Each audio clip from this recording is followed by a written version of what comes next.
Bismillahirrahmanirrahim. Assalamu alaykum. Hürmetli görürmenler.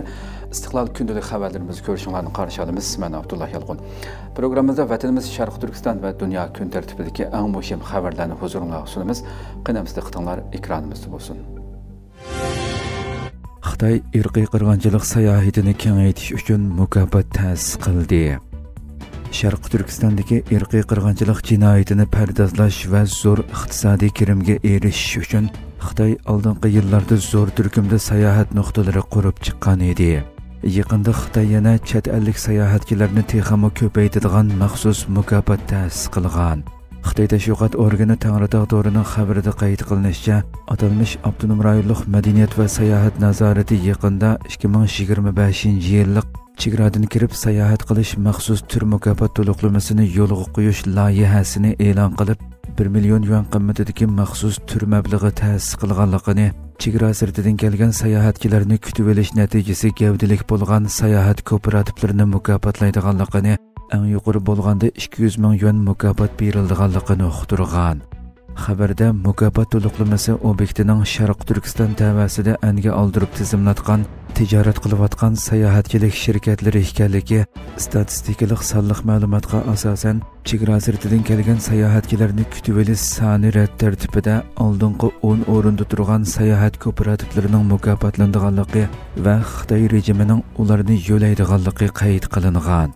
Xabarda yana irqiy qirg'inchilik sayohatiga aloqador bir qism sonliq ma'lumotlar ilova qilingan bo'lib, bu yil 1-oydan 10-oygacha chet eldan Sharq Turkistonga borgan sayohatchilarning 2 million 120 ming odam qatimdan eshib, bulturga o'xshash mazgildagidan 6% dan ko'proq ko'payganligi, xalqaro sayohat kirimining bulturga o'xshash mazgildagidan 6,55% eshib, 13 milliard 485 million dollarga yetganligi bildirilgan. Halbuki Xitoyning Sharq Turkistondagi sayohatchilikni kuchaytirish harakatlari xalqaro inson huquqlari tashkilotlari tomonidan irqiy qirg'inchilik sayohati deb tanilmoqda. Bu yil aprel oyida e'lon qilingan bir dokladda ko'plagan chaqiriqlar va ogohlantirishlarga qaramay 189 xalqaro mehmonxonaning Sharq Turkistonda tijorat qilayotganligini yoki tijorat qilishni planlaganligi, mehmonxona sonining tez sur'atda o'sishi, Xitoyning Sharq Turkistonda irqiy qirg'inchilik sayohati tashviqotini kuchaytirish, sayohat nuqtalarini ko'paytirish harakati bilan mos qadamda bo'lganligi, 2024-yili Sharq Turkistonga borgan taxminan 300 million sayohatchining 5 millioni chet ellik sayohatchi ekanligi, bu son 2023-yildagidan 50% oshganligi bildirilgan edi. 8-qatimliq Uyg'ur yosh tadqiqotchilar ilmiy muhokama yig'ini Istanbulda o'tkazildi. Uyg'ur akademiyasining uyushtirishi bilan 8-qatimliq Uyg'ur yosh tadqiqotchilar ilmiy muhokama yig'ini 15-noyabr Sabahattin Zoim universitetida o'tkazildi. Uyg'ur akademiyasi Oliy ma'arif komitetining tashkillashidagi bu qatimliq ilmiy muhokama yig'iniga tabiiy fan, injenerlik, meditsina, tarix, adabiyot, ma'arif, psixologiya qatorliq fanlar bo'yicha 8 yosh tadqiqotchi tadqiqot temalarini sundi. Muhokama yig'inida yana muzokara o'rinlashtirilib, yosh tadqiqotchilarning tadqiqot jarayonidagi qiyinchiliklarini o'tirg'a qo'ygandan sirt, natijali kasb egalari o'zlarining tajribalarini, tadqiqot usuli haqidagi tashabbuslarini, taklif tavsiyalarini o'rtoqlashdi. Oxirida eng yaxshi sunilgan ilmiy asarlar taqdirlandi. Mazkur ilmiy muhokama yig'ini Turkiyadagi Uyg'ur aspirantlar tadqiqotchilarga o'zlarining ilmiy amgaklarini tanishtirish, fikr almashtirish, ilmiy aloqa uchun sahna hozirlash, bu orqali texmo ko'plagan Uyg'ur tadqiqotchilarining maydonga kelishiga turtki bo'lish uchun o'rinlashtirilgan.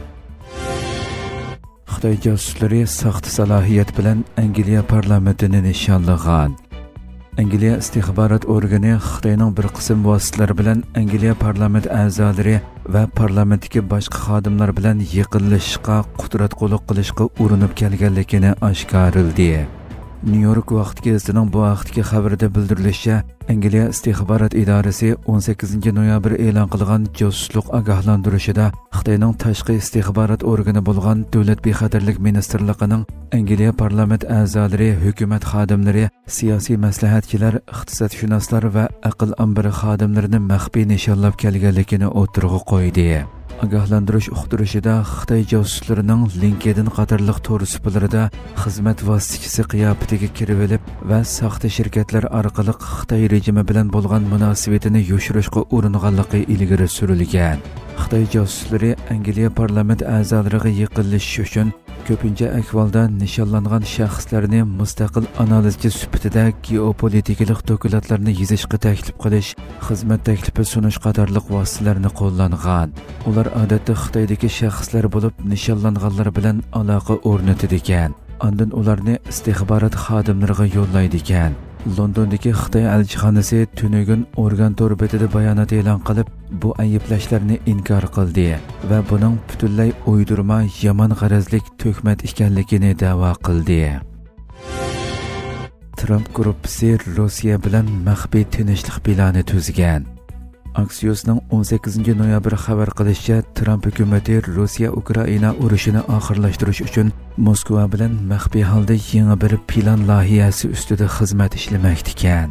Xabarga asoslanganda, ismini oshkorlashni xohlamagan Amerika va Rossiya amaldorlari 28 moddalik bu planning o'tgan oyda Isroiliya bilan Falastin qarshilik ko'rsatish harakati Hamas o'rtasida Isroiliyaning G'azzada 2 yildan ortiq davomlashgan vayron qilg'uchi urushidan keyin qabul qilingan Trumpning 20 moddalik G'azza urush to'xtatish planiga asosan tuzilganligini bildirgan. Xabarda bildirilishicha, mazkur loyiha 4 asosli tema atrofida shakllangan bo'lib, ular Ukrainada tinchlik o'rnatish, bexatarlikka kapolatlik qilish, Yevropaning muqimligi va Amerikaning Ukraina ham Rossiya bilan bo'lgan kelgusi munosabatlari qatorliq mazmunlarni o'z ichiga oladi ekan. Planning sharqiy Ukrainadagi zamin kontrolligiga o'xshash negizlik ixtiloflarni qanday bartaraf qiladiganligiga oid tafsilotlar bo'lsa, texi aniq emas ekan. Bir Oqsaroy amaldori Trumpning agar moslashgan pozitsiya bildirilsa, bu ma'nisiz urushni oxirlashtirish fursatining borligiga ishonganligini va Amerika amaldorlarining plan haqida Yevropadagi sheriklariga ma'lumot berishni boshlaganligini bildirgan. Hurmatli ko'ruvchilarimiz, shuna qilib bugungi xabarlarimiz mush yerda oxirlashdi. Atigi programmamizni ko'rishguncha omon bo'linglar. Assalomu alaykum va rahmatulloh.